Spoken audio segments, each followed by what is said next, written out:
Good morning viewers, welcome to back our channel. आप सब कैसे हो? उम्मीद करती हूँ आप सब ठीक होंगे। हम महिलाएं घर और किचन में रोज ही काम करती है। जो काम हमने आज किया वही काम हमें कल से फिर दोबारा करना होता है। यानी कि आज भी हमने हमारे काम में वक्त लगाया और कल भी हमें फिर से लगाना है। तो क्यों ना इस काम के टाइम को थोड़ा कम किया जाए। तो चलिए, आज का पहला यूजफुल टिप है मेरा धागे को लेके। तो मैंने यहाँ लिया है पतंग का धागा। मेरे पास पतंग का धागा अवेलेबल है, इसलिए मैंने ये वाला लिया है। आपके फूल झाड़ू है तो उसका एक पतला धागा आपने लेना है। यानी हमने जो भी धागा लेना है वो थोड़ा सख्त और पतला होना चाहिए। तो इस तरीके से मैंने छोटा सा टुकड़ा इसमें से कट कर लिया है और आप देख सकते हैं कुछ इस तरीके से दिखता है। यहाँ पर आप बारीक से बारीक धागा लेने की कोशिश करें जो थोड़ा सा सख्त हो। इसके बाद में मैंने लिया है यहाँ पे नेल कटर, और यहाँ पर जिस तरीके से ये यू साइज में है बिल्कुल इसी तरीके से हमने टैप की मदद से यहाँ पर इसे परमानेंट चिपका के रख देना है। ये नेल कटर ऐसा है जिसका भी यूज़ नहीं आ रहा है, और इस तरह के नेल कटर हमारे घर में होते हैं। अक्सर हम इन्हें डस्टबिन में फेंक दिया करते हैं। इसका आप इस तरीके से यूज़ ले सकते हैं। तो यहाँ पर मैंने पतंग का जो धागा है वो लिया है, और ये काफ़ी ज़्यादा पतला है और सॉफ्ट धागा है।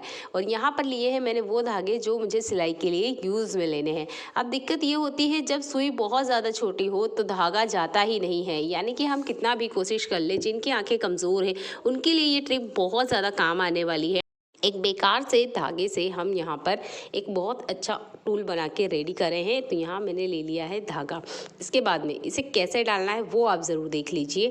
तो यहाँ पर मैंने लिया है सुई कोई सा भी साइज़ का आप ले सकते हो। जितना से जितना आप छोटी साइज़ का सुई लेंगे उसमें भी ये काम बहुत आसानी से हो जाएगा। तो मैंने यहाँ पर लिया है मीडियम साइज़ का सुई, और इसके अंदर कुछ इस तरीके से हमने डाल देना है। ये बहुत आसानी से चला जाएगा।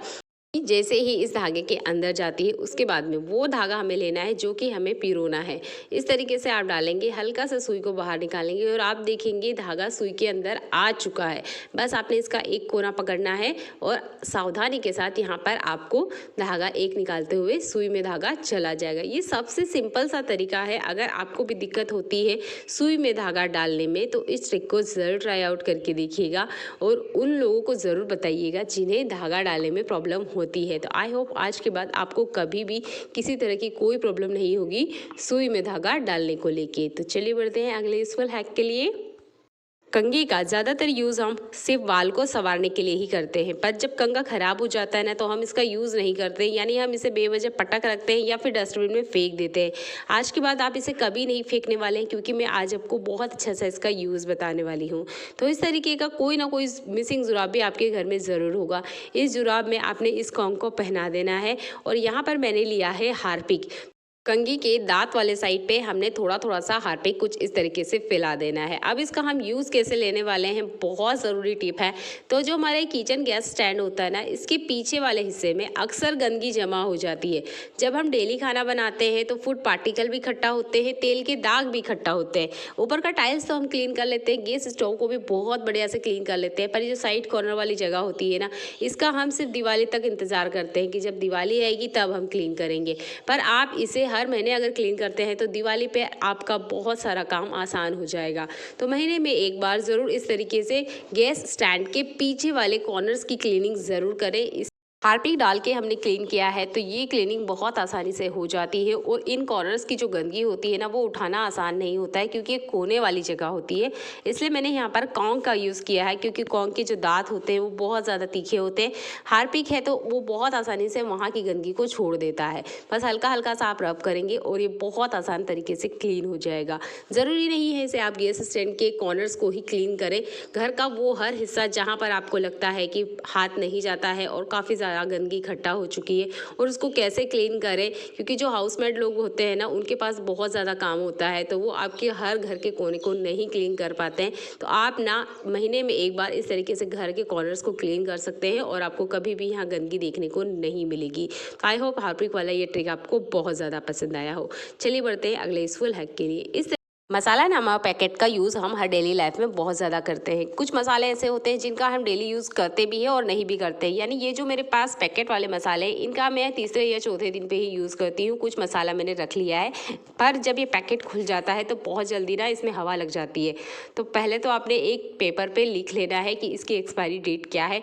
उसके बाद में सैलो टेप की मदद से कुछ इस तरीके से इन पैकेट्स में चिपका दीजिए। इससे आपको डेट भी याद रहेगी, और ये जो मसाले खुले पड़े रहते हैं ना ये भी अच्छे से पैक हो जाएंगे। तो कभी भी इस तरह के पैकेट वाले मसालों को खुला किचन में नहीं रखना है, क्योंकि इसमें थोड़ा सा भी मॉइस्चर आ जाएगा ना तो ये वक्त से पहले ही एक्सपायर हो जाते हैं। तो इस तरीके से सेलो टेप की मदद से इन्हें पैक और एक्सपायरी डेट ज़रूर लिख के रखें।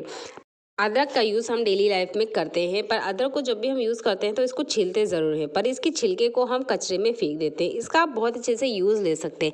तो जब भी आप अदरक छीलते हैं तो इसके जो छिलके हैं इसको धूप में बढ़िया से सुखा लीजिए। जब ये अच्छे से सूख जाएंगे उसके बाद में इसका आप यूज़ ले सकते हैं चाय पत्ती के साथ। जब भी हम चाय बनाते हैं तो हम अदरक और इलायची दो ऐसे मसाले हैं जो ऊपर से डालते हैं, पर आप इन्हें पहले से इस तरीके से अगर चाय पत्ती में ऐड करके रखते हैं तो ये काम आपका घट जाता है, यानी इसके लिए आपको अलग से टाइम नहीं निकालना होगा। तो अदरक के छिलके का आप इस तरीके से यूज़ ले सकते हैं और इसी के साथ ही आप यहाँ पर 4-5 इलायची को भी कूट के इसके अंदर डाल सकते हैं ताकि आपको ये काम बार बार ना करना पड़े। तो आई होप ये ट्रिक आपको बहुत ज़्यादा पसंद आती है।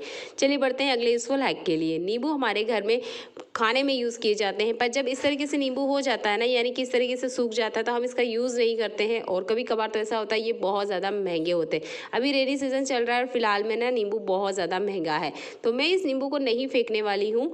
खाने में तो नहीं यूज़ कर सकते, पर दूसरे तरीके से हम इसका यूज़ ले सकते हैं। तो यहाँ है मेरे पास 3 से 4 लौंग और यहाँ पर लिया है मैंने आधा कटा हुआ नींबू। जैसे ही बारिश का मौसम आता नहीं है कि सबसे ज़्यादा हम परेशान होते हैं मक्खी और मच्छर से, तो उन्हें भगाने के लिए ये ट्रिक आपको बहुत ज़्यादा पसंद आने वाली है। तो नींबू में इस तरीके से लौंग लगा देना है। अब आप इसे अपने किचन में रखिए, डाइनिंग रूम में रखिए, बेडरूम में रखिए या हॉल में रखिए, आपको कभी भी ये कीड़े नहीं दिखने वाले हैं।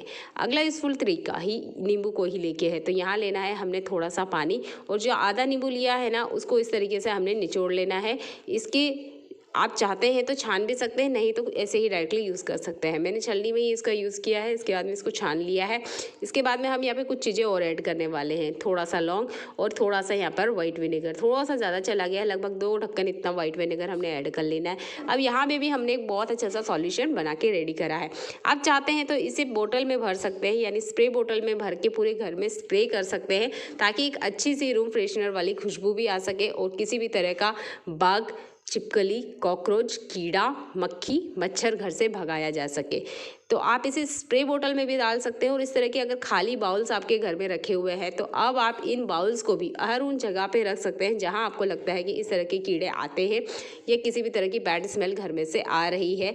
हो सकती है सीलन की वजह से आ रही हो या हो सकते हैं गीले कपड़े जब हम घर में सुखा देते हैं तब भी इस तरह की बैड स्मेल आती है। फ्रिज में कभी कभार हमारा खाना खुला रह जाता है तब भी बैड स्मेल आती है, तब भी आप इसे यूज़ कर सकते हैं। लगभग 1 दिन के लिए इसे छोड़ दीजिए, जितनी भी बैड स्मेल है वो सब खुद के खुद ही ख़त्म हो जाएगी। तो फ्रिज में भी आप इसका इस तरीके से यूज़ ले सकते हैं।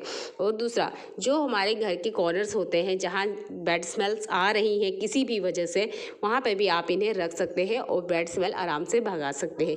एक बहुत अच्छी सी मध्य सी अगला इस ट्रिक मेरा लाइट बोर्ड को लेके है। ये जो लाइट बोर्ड है ना, ये मेरे घर के बाहर की तरफ लगा हुआ है, यानी कि बाहर खुले आसमान के नीचे लगा हुआ है। अब इसमें दिक्कत ये है कि ये बहुत टाइम से यूज़ नहीं आ रहा है, पर अब इसे यूज़ लेना है क्योंकि बारिश ख़त्म हो चुकी है, पर इसके अंदर ना बहुत ज़्यादा गंदगी इकट्ठा हो चुकी। तो इसे कैसे क्लीन करें? तो पहले तो मेन स्विच में से आपने इसे बंद कर देना है। उसके बाद भी ना चप्पल ज़रूर पहन के रखिएगा। सूखा ब्रश लेना है और इस तरीके से इसके आसपास क्लीनिंग करनी है, यानी जितना हो सके इसको इस तरीके से सूखा सूखा ही क्लीन कर लेना है।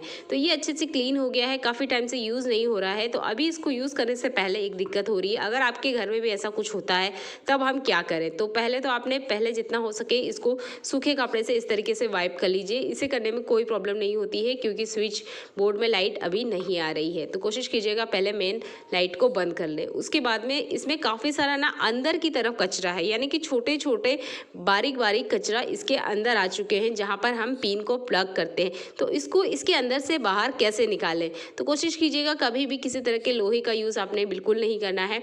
तो यहाँ पर है मेरे पास सिक वाली झाड़ू की स्टिक, बहुत पतली सी मैंने स्टिक ले ली है और इस स्टिक की मदद से मैं इसके अंदर जितना भी कचरा इकट्ठा है उसको बाहर निकाल रही हूँ। यहाँ पर आप एयरबड का भी यूज़ कर सकते हैं, पर वो बहुत ज़्यादा मोटी होती है। इस तरीके से ना आप पतली लकड़ी का यूज़ कीजिए और इसके अंदर से जितना भी कचरा है उसे बहुत आसान तरीके से क्लीन कर सकते हैं। तो ये सिंपल सा तरीका है इसके अंदर से गंदगी को बाहर निकालने के लिए। ये हमेशा तो नहीं होता है, पर कभी कभार इस तरीके से लाइट बोर्ड में कचरा आ जाता है। तो किसी इलेक्ट्रिशियन को बुलाकर ये काम करवाने से अच्छा है कि थोड़ी सी सावधानी के साथ आप ये काम खुद करें, क्योंकि इलेक्ट्रिशियन कोई भी काम फ्री में नहीं करता है, वो भी पैसा ही लेता है। तो इस तरीके से ना आप घर में इन छोटे छोटे जुगाड़ की मदद से क्लीनिंग कर सकते हैं। और ये देख सकते हैं आप बोर्ड ये घर के बाहर की तरफ है। और आई होप ये ट्रिक आपको ज़रूर पसंद आएगी। और अगली बार अगर आपके भी लाइट बोर्ड में कुछ भी इस तरह का कोई प्रॉब्लम हो रहा है तो आप पतली से एक स्टिक की मदद से उसका कचरा बाहर निकालते हुए इस लाइट बोर्ड को यूज़ में ला सकते हैं। थोड़ा सा मैंने इसमें प्लास्टिक कवर कर दिया है। अगर किसी तरह का आपके पास बोतल है तो उससे ज़रूर कवर करके रखिएगा ताकि इसमें किसी तरह का कोई कचरा ना आए। तो आई होप आज के ट्रिक आपको बहुत ज़्यादा पसंद आते हैं। चलिए मिलते हैं अगली ऐसी यूज़फुल वीडियो में। देखने के लिए आपका बहुत सारा धन्यवाद।